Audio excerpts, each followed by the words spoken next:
Hi, my name is Ania Kolbuszewska. In the coming months, I'll be posting short videos in which I'll be talking about conflict and about ways in which we can either prevent conflict from happening or, when it does happen, how we can manage it. We tend to think of conflict as a negative force, and indeed it can cause destruction or even death when we talk about military conflicts.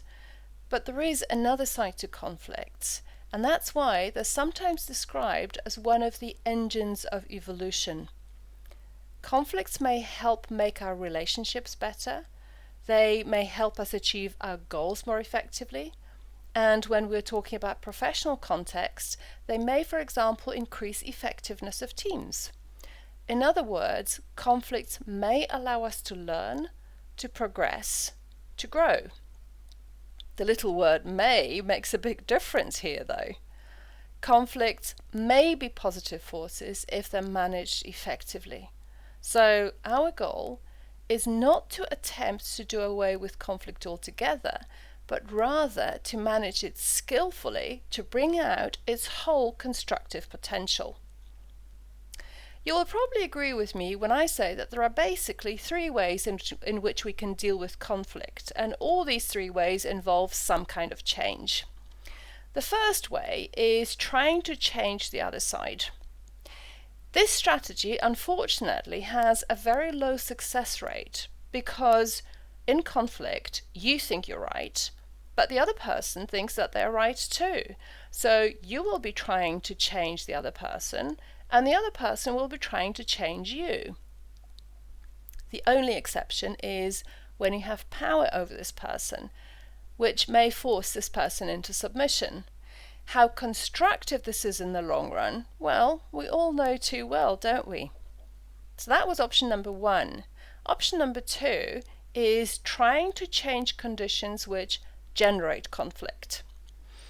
Generally speaking, conflict is generated when, for example, there are insufficient resources for everyone. So in other words, if there isn't enough of something to go around, or when what we try to achieve is completely incompatible with the goals of the other side.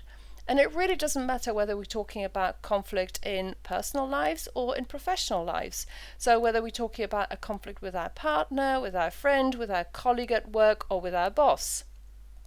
So, trying to change conditions which generate conflict would mean either multiplying scarce resources, and those of you who've ever been faced with budgetary cuts will know what an impossible task this may be, or changing perceptions about incompatibility of goals. And this is one of the pillars which the process of mediation is based on. Okay, so very quickly to summarize what we've talked about so far. Conflict can be dealt with in three basic ways, two of which we've just looked at. One would be trying to change the other side, very low success rate, or trying to change conditions which generate conflict. So what is the third way of dealing with conflict? The third way is taking the time and the effort to understand and then to change our own communication and our perceptions of what conflict is and what it can result in. Personally, I believe very strongly that understanding my own communication style and the way I see conflict is the best way forward when we talk about effective conflict management. And this is precisely what I would like to be talking about in my short videos over the next coming months. In my next video, I'm going to talk about how different people understand conflict differently. We will look at metaphors which we all use to talk about conflict and what these metaphors tell us about our own perceptions of conflict and whether deep down we believe that conflict is a positive or a negative force. So, watch this space. For now, thank you very much and see you soon.